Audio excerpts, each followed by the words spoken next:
हरिद्वार में हिंदू राष्ट्र पुनः स्थापना मंच के संस्थापक अध्यक्ष इंजीनियर विष्णु प्रसाद बराल ने प्रेस कॉन्फ्रेंस की, जहां उन्होंने नेपाल को पुनः हिंदू राष्ट्र घोषित करने की मुहिम शुरू कर लोगों से समर्थन देने की मांग की है। विष्णु प्रसाद बराल ने कहा कि प्राचीन काल से नेपाल को देवभूमि तथा हिंदू राष्ट्र के तौर पर जाना जाता था, लेकिन देवी देवताओं की जन्मस्थली हिंदू राष्ट्र नेपाल को वहां के नेता तंत्र और धनबल से धर्मनिरपेक्ष देश के रूप में परिवर्तित कर दिया। विष्णु प्रसाद बराल ने कहा कि नेपाल के सभी संत महापुरुषों को भी दलगत भावना से ऊपर उठकर नेपाल को हिंदू राष्ट्र घोषित कराने में सहयोग करना चाहिए।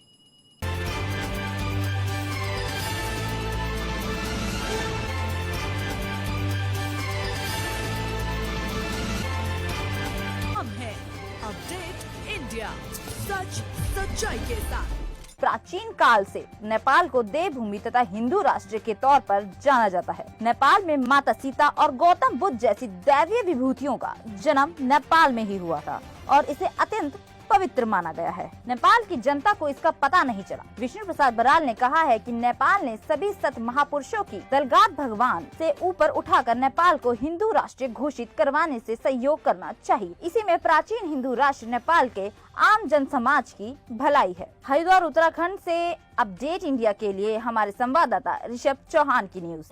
ऐसा है, नेपाल में जब हमारा 99.99% हिंदू थे 10 साल 12 साल पहले, अब हिंदू का संख्या आ गया है 81.3। ये भी 2011 का सेंसस में है।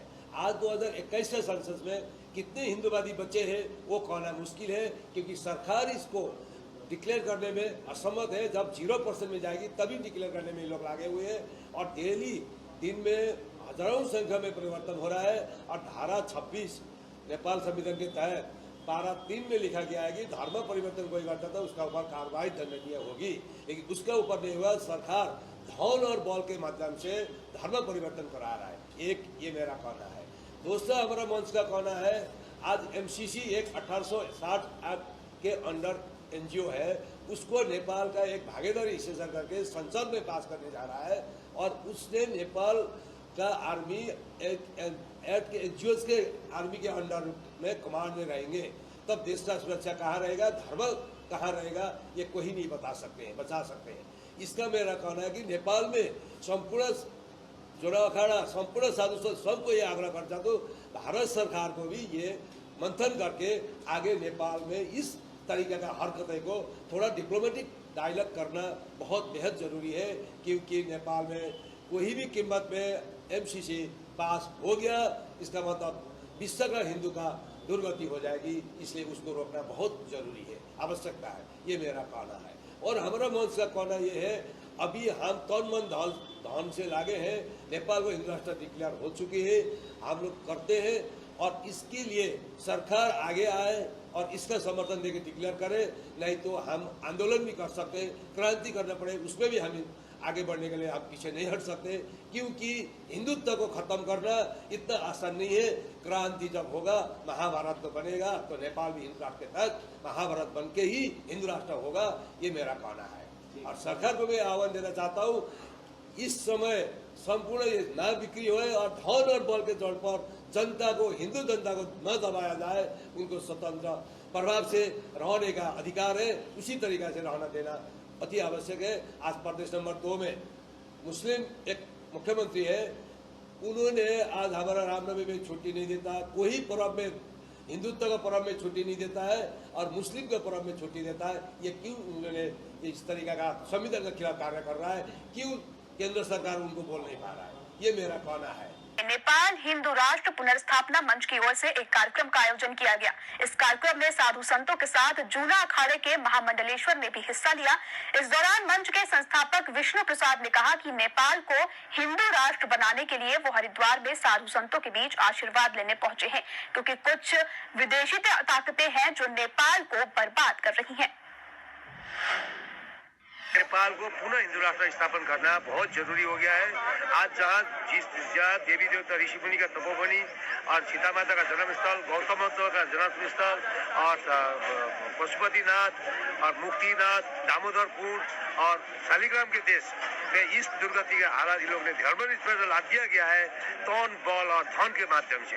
इसीलिए इसको दोबारा पुनः स्थापन हिंदू राष्ट्र पुनः स्थापन करने हेतु हम यहाँ में सम्मेलन करा रहे हैं और हम सारे संतों को, सारे महामंडलेश्वर को, सारे शंकराचार्य को, सारे श्री महंत को समर्थन लेते हुए नेपाल को पुनः हिंदू राष्ट्र डिक्लेयर करे और नेपाल में हिंदू राष्ट्र रहे ताकि हमारा संस्कार संस्कृत आने वाला पीढ़ी के लिए और हमारा संस्कार को बचा रहे और रखा रहे। आज जो है नेपाल में एक एमसीसी लेके आ रहा है, वो बिल पारित कराना मतलब आज धर्म परिवर्तन हो रहा है।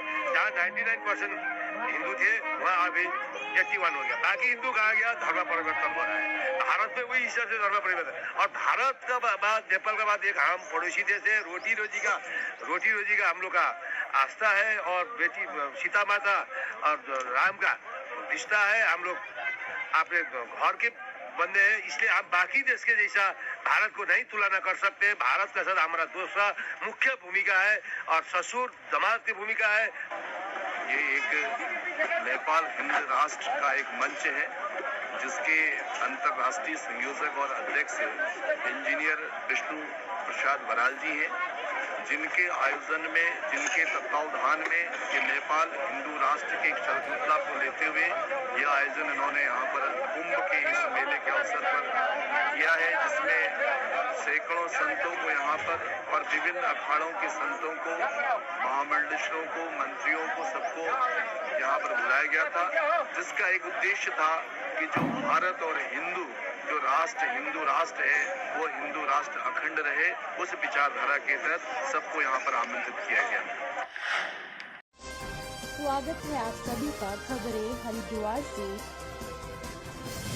नेपाल को पुनः हिंदू राष्ट्र घोषित करने की मुहिम चला रहे नेपाल हिंदू राष्ट्र पुनः स्थापना मंच के संस्थापक अध्यक्ष इंजीनियर विष्णु प्रसाद बराल ने पूर्व कृषि उत्पादन मंडी समिति अध्यक्ष संजय चोपड़ा के कार्यालय पर एक महत्वपूर्ण मुलाकात की। मुलाकात के दौरान पूर्व कृषि उत्पादन मंडी समिति अध्यक्ष भाजपा नेता संजय चोपड़ा ने विष्णु प्रसाद बराल द्वारा पुनः हिंदू राष्ट्र घोषित करने की मुहिम का पूर्ण समर्थन करते हुए श्री बराल का अपने कार्यालय पहुंचने पर अंग वस्त्र देकर माल्य अर्पण कर विष्णु प्रसाद बराल का स्वागत कर अपनी ओर से समर्थन पत्र सौंपा। उनको अभिनंदन करना चाहता हूँ कि उन्होंने जैसा हमारे संजय चोपड़ा जी से एक महापुरुष ने हमें समर्थन दिए है और इसको उनका समर्थन को मैं अमूल्य और अतुल्य हिसाब से ले रहा हूँ और आगे हमें विश्व में सब हिंदू एक होकर सब साधु संत हो और हिंदू समाज हो और हिंदू गैर साधु संत समाज हो, हिंदू समाज हो, संगठन हो, इनको भी हमें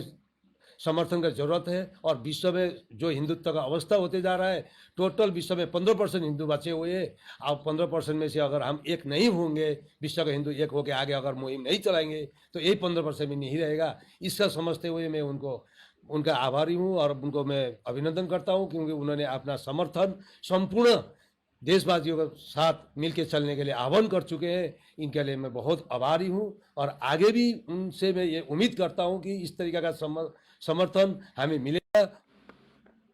बराल जी लेकर चल रहे हैं और निश्चित रूप से मैं समझता हूँ कि हर सामाजिक कार्यकर्ताओं को इनके साथ खड़ा होना चाहिए।